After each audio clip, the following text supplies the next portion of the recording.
नृत्तावसाने नटराज राजो ननाद ढक्कां नवपंचवारम् उद्धर्तु कामः सनकादिसिद्धान् एतद् विमर्शे शिवसूत्र जालम।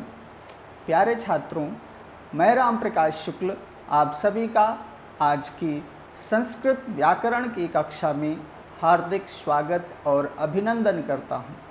आप सभी कक्षा 9 के विद्यार्थियों के लिए आज की कक्षा का जो प्रकरण है वह प्रकरण है, जैसा कि आप देख पा रहे हैं, माहेश्वर सूत्र तथा प्रत्याहार। तो हम इस विषय पर चर्चा करेंगे। सर्वप्रथम इस चर्चा के मुख्य बिंदुओं को स्पष्ट कर देना चाहूँगा। सबसे पहला बिंदु हमारा होगा परिचय, जिससे कि आप क्या पढ़ने जा रहे हैं यह आपका परिचय इससे कराएंगे। उसके बाद व्याकरण का अर्थ और उसका प्रयोजन, क्योंकि माहेश्वर सूत्र व्याकरण का ही अंग है, इसलिए समस्त व्याकरण जो है वो माहेश्वर सूत्रों पर आधारित है। तो व्याकरण का क्या प्रयोजन है, तो उससे हमें एक भूमिका के रूप में माहेश्वर सूत्रों को ज्ञान करने के लिए एक बहुत ही अच्छी सहायता मिलेगी। उसके बाद माहेश्वर सूत्र कहा इन्हें, तो सूत्र किसे कहते हैं इस विषय में भी हम ज्ञान प्राप्त करेंगे। उसके लक्षणों को जानेंगे। पाणिनीय शिक्षा अर्थात पाणिनीय अष्टाध्यायी का जो परिचय होगा संक्षिप्त, उसके विषय में भी हम चर्चा करेंगे। तदनंतर चतुर्दश माहेश्वर सूत्र, उनकी उत्पत्ति कैसी हुई, इस विषय में भी हम चर्चा करेंगे। उसके पश्चात प्रत्याहार, निर्माण विधि तथा प्रत्याहारों की संख्या पर भी हम प्रकाश डालेंगे।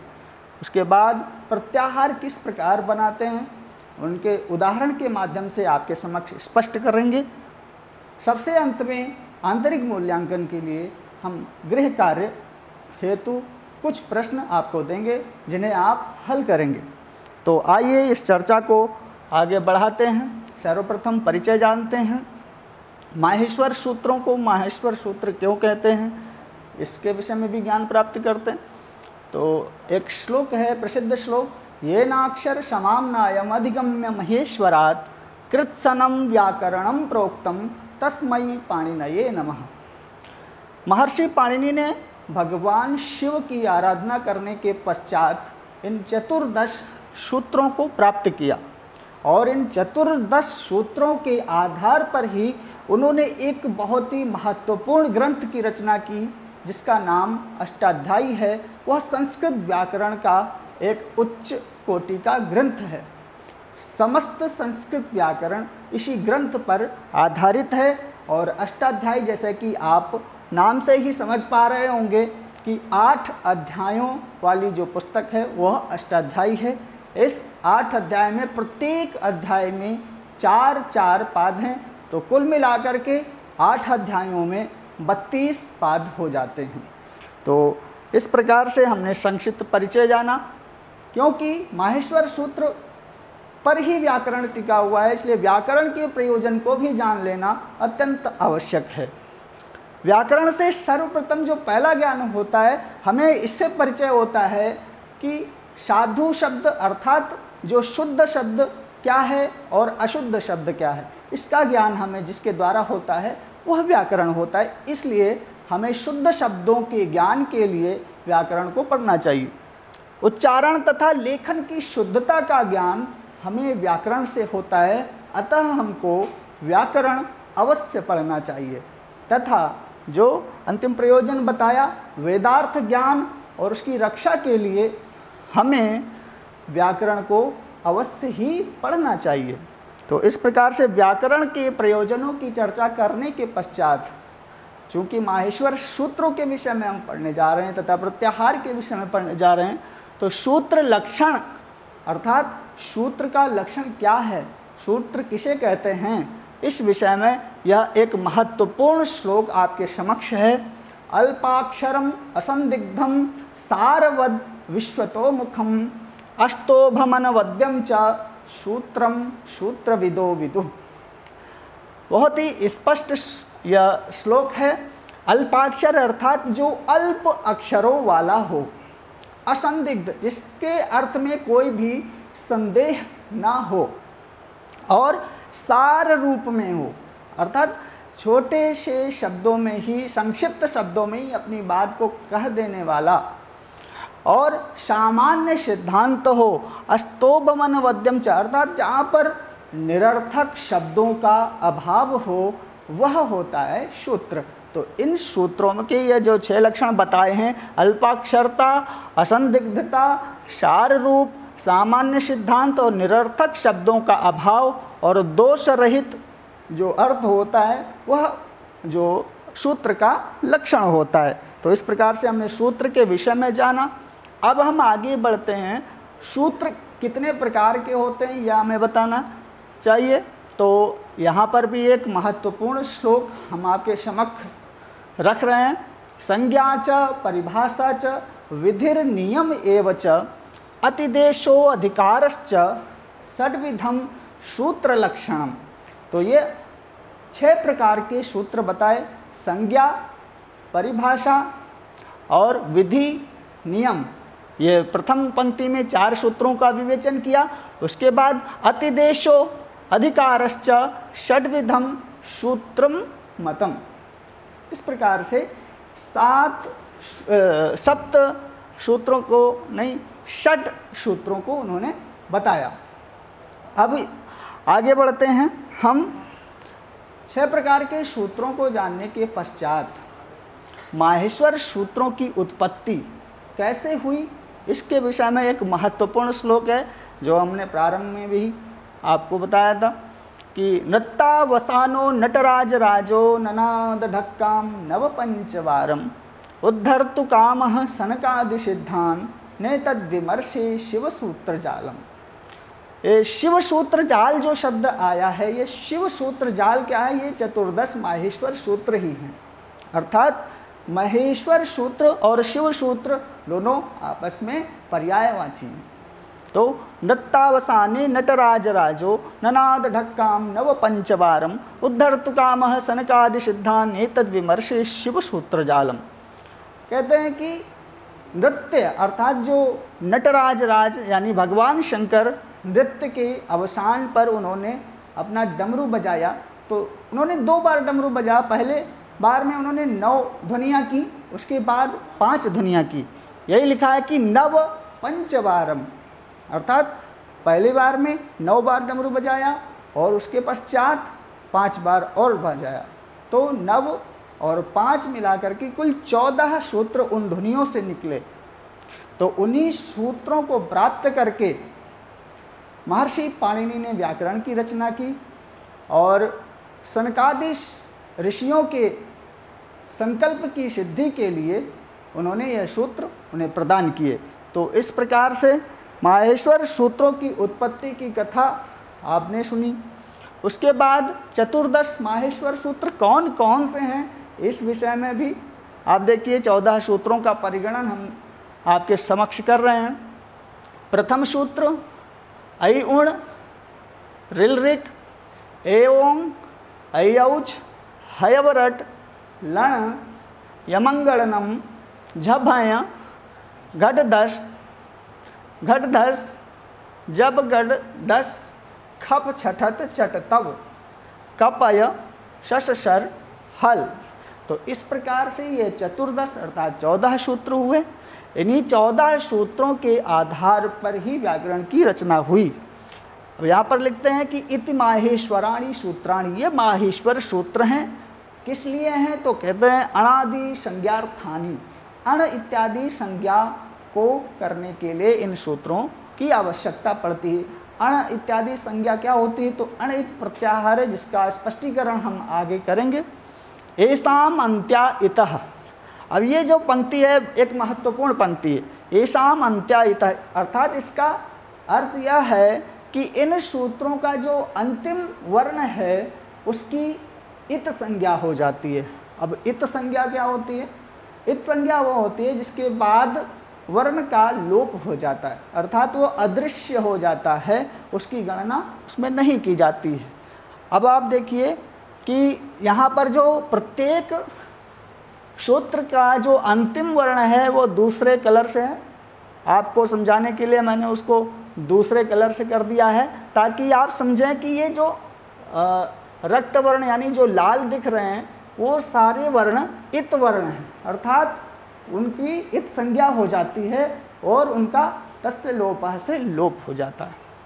तो ऐ उण जब हम अण प्रत्याहार बनाते हैं तो अण में आ से लेकर के ड़ा तक आ जाता है और ड़ा की इत संज्ञा हो जाती है।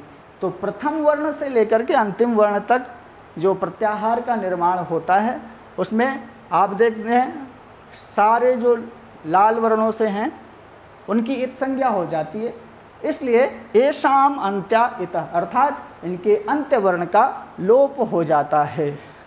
अब एक अगली पंक्ति आई, हकारादिश अकारः उच्चारणार्थः। कहते हैं आप सभी जानते हैं कि व्यंजन का उच्चारण बिना स्वर की सहायता से नहीं हो सकता, तो उसीलिए कह रहे हैं कि हकार आदि में जो अ है यानी अकार है वह केवल उच्चारण के लिए है। तो हकारादिश अकारः उच्चारणार्थः। लण मध्ये तो इत संज्ञकः, जो लण सूत्र है ये लण सूत्र इसमें जो आ लगा हुआ है वह इत संज्ञक है, इससे एक प्रत्याहार की सिद्धि होती है। तो इस प्रकार से आपने 14 सूत्र जाने, उनका अंत्य वर्ण इत संज्ञक होता है यह भी जाना। अब हम आगे इस चर्चा को बढ़ाते हैं, प्रत्याहार किसे कहते हैं, प्रत्याहार के विषय में ज्ञान प्राप्त करते हैं। प्रत्याहार का अर्थ होता है संक्षिप्त कथन, अर्थात किसी एक बड़ी बात को बिल्कुल संक्षेप में कह देना प्रत्याहार कहलाता है। प्रत्याहारों की जो संख्या है वह 42 है। हलंत्यम ये एक सूत्र है, उपदेशे अंत्यम हलित स्यात्। उपदेश कहते हैं आद्योच्चारण, मतलब जो पाणिनि ने बताया वह उद्देश्य हुए या उपदेश हुए। तो हलंत्यम ये सूत्र के आधार पर इत संज्ञा होती है, यानी अंत्य हल की इत संज्ञा हो जाती है। अब देखिए कि जब प्रत्याहार का निर्माण किया जाता है उसमें उस निर्माण में आदिर अंतेन सहेता इस सूत्र की बड़ी आवश्यकता पड़ती है। इसका अर्थ है कि अंतेन इता सहित आदिर मध्यगानाम स्वस्य च संज्ञा स्यात्, अर्थात मतलब अंत का जो इत वर्ण है उसके साथ जो आदि का वर्ण है और उसके मध्य में जितने आने वाले वर्ण हैं वो उनका प्रत्याहारों में परिगणन होता है। जैसे अण इति प्रत्याहारे, अण या जो प्रत्याहार है उसमें जैसे आ ई उ इत्येषां संज्ञा भवति। जब हम अण प्रत्याहार बनाते हैं तो ऐ उण यह सूत्र है, आ से प्रारंभ करते हैं, उसके बाद जब हमको अड़ा मिलता है तो हम वहाँ पर रुक जाते हैं, तो वह वर्ण इत संज्ञक होता है, तो वहीं पर हमारा प्रत्याहार पूरा हो जाता है। तो हम आ जब अण कहते हैं तो अण के मध्य में आने वाले ई और उ इन वर्णों का भी बोध होता है। तो यही इसका अर्थ होता है। जब हम प्रत्याहार बनाते हैं तो प्रारंभ का भी लिया जाता है वर्ण और उसके मध्य में जितने आने वाले जो स्वर हों चाहे व्यंजन हों उन सब का परिगणन उसमें किया जाता है। उदाहरण के लिए देखें कि कुछ प्रत्याहार हम आपको बना करके दिखलाते हैं। जैसे अच प्रत्याहार, अब यह एक प्रत्याहार है, अच का अर्थ होता है स्वर। ये आप जान लीजिए कि अच का अर्थ स्वर होता है। तो जब हम अच कहते हैं तो समस्त स्वर इसमें परिगणित हो जाते हैं, जैसे आ ई उ। अब यहाँ पर ऐ उण रिल रिक आपने पिछले स्लाइड में देखा कि यहाँ पर देखिए ऐ उण रिल रिक ए ओम ऐ औच, यहाँ तक आपके 4 सूत्रों में अच नामक प्रत्याहार बनता है और ये सभी जो वर्ण हैं वह स्वर हैं। ठीक है, तो अच जब हम कहते हैं तो अच का ये आ से लेकर के ये च तक जितने वर्ण बीच में आते हैं वह समस्त वर्ण अच कहे जाएंगे। आप इसको अच्छी तरह समझ पा रहे होंगे।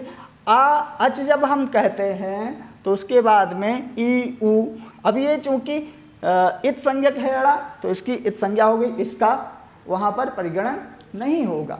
अब आगे चलते हैं तो री रिक, रील री इसका परिगणन हुआ, का की इत संज्ञा हो गई। उसके पश्चात ए ओ इसका परिगणन हुआ, अंग की गा की इत संज्ञा हो गई।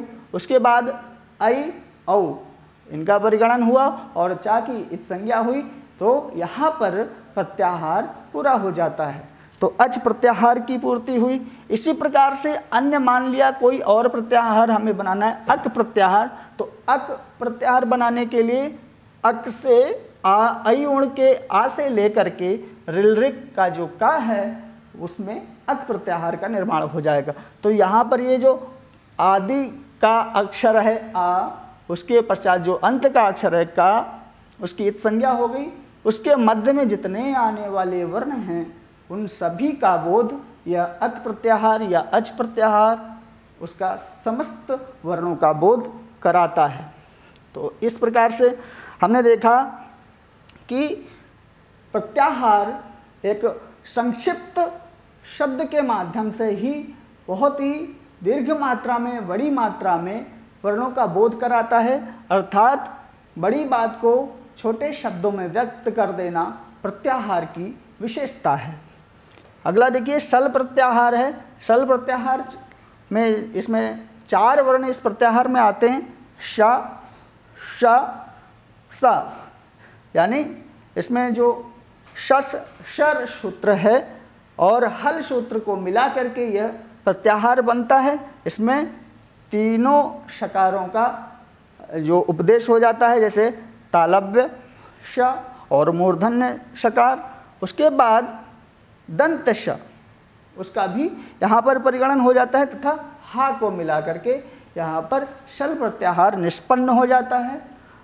तो इस प्रकार से ये प्रत्याहार आपने समझे। इसी प्रकार से जब आप आगे बढ़ते हैं तो और भी प्रत्याहार आपको देखने को मिलते हैं, जैसे अल, वल, रल, झल इत्यादि 42 प्रत्याहारों का परिगणन महर्षि पाणिनि ने किया है। अब आप इन प्रत्याहारों को देख पा रहे होंगे। सबसे पहला अण प्रत्याहार, अण, इण, ये यण प्रत्याहार, अक प्रत्याहार, इक प्रत्याहार। अण प्रत्याहार यहाँ पर ये 2 बार है, तो इसका मतलब यह है कि अण प्रत्याहार 2 तरीके से बनता है। यानी एक जो प्रत्याहार होता है वो ऐ उण इस सूत्र से बनता है। उसके बाद जो दूसरा प्रत्याहार है वो ऐ उण रिल रिक ए ओंग ऐ औच हैवरट लण, यहाँ तक के वर्णों को मिला करके बनता है। तो यहाँ पर आपको कंफ्यूज होने की कोई आवश्यकता नहीं है कि यह 2 बार क्यों लिखा है। तो ये 2 तरीके से बनता है, इसलिए यहाँ पर 2 बार लिखा गया है। उसके बाद इण प्रत्याहार, यण प्रत्याहार, अक प्रत्याहार, इक प्रत्याहार, उक प्रत्याहार, एंग प्रत्याहार, अच प्रत्याहार, इच प्रत्याहार, एच, ऐच, अट, अम, अल, यम, गम, गम, यई प्रत्याहार, झस प्रत्याहार, भस प्रत्याहार, अश प्रत्याहार, हस, वस, झस, जस, बस प्रत्याहार तथा छव, यय, मय, झय, खय, चय, यर, झर प्रत्याहार। उसके पश्चात चर प्रत्याहार, शर प्रत्याहार, हल, वल, रल, झल, अंग। इस प्रकार से कुल मिलाकर के 42 प्रत्याहारों का परिगणन महर्षि पाणिनि ने अपनी पुस्तक में किया और इन्हीं से व्याकरण शास्त्र के समस्त सिद्धांतों का निर्वचन महर्षि पाणिनि ने किया। तो इस प्रकार से आपने माहेश्वर सूत्रों के बारे में तथा प्रत्याहार के विषय में आज की कक्षा में ज्ञान प्राप्त किया। आशा है आप सभी लोगों को यह कक्षा उपयोगी लगी होगी और आप अपने उद्देश्यों को प्राप्त करने में अवश्य सफल हुए होंगे। आप इस कक्षा को समाप्त करने से पहले आपको कुछ गृह कार्य दिया जाता है, जिसमें कुछ प्रश्नों को हम आपसे पूछ रहे हैं। माहेश्वर सूत्रों को कंठस्थ कीजिए। तो माहेश्वर सूत्र जो हैं उनको कंठस्थ किए बिना आप प्रत्याहारों का निर्माण नहीं कर सकते। उसके बाद व्याकरण के प्रयोजन, व्याकरण की क्या उद्देश्य हैं, व्याकरण का क्या प्रयोजन है, इस विषय पर भी आपको लिखना है। तत्पश्चात सूत्र का लक्षण क्या है, उसके कितने भेद हैं, उनको कंठस्थ करके आपको लिखना है। उसके पश्चात अगला प्रश्न है अट, वल, हल, जस इत्यादि प्रत्याहारों को बनाना है। तो इन प्रत्याहारों के निर्माण के पश्चात, इस कक्षा के पश्चात आप बनाना सीख गए होंगे, ऐसी मैं आशा करता हूँ। इस तरह से आज की कक्षा को मैं यहीं पर विराम देता हूँ। धन्यवाद।